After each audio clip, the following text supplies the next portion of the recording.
की भड़के, लेकिन दरियाई झेलम में बड़ा रेला छोड़ दिया गया। मकबूजा कश्मीर के एक बंद से पानी छोड़ा गया।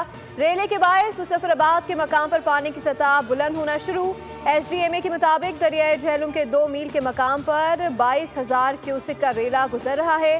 पानी के ज्यादा बहाव से दरमियाने दर्जे के सैलाब की सूरत हाल है। शहरियों को दरिया से दूर रहने की हिदायत कर दी गई।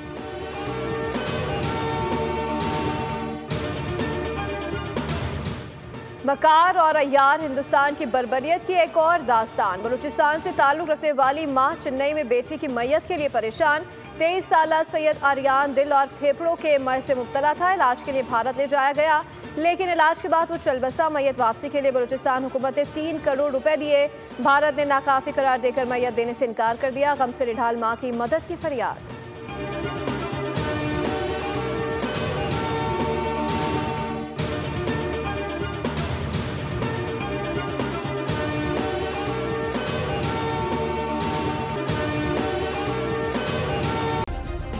सब्सक्राइब करें और बेल दबाएं ताकि कोई खबर रह न जाए।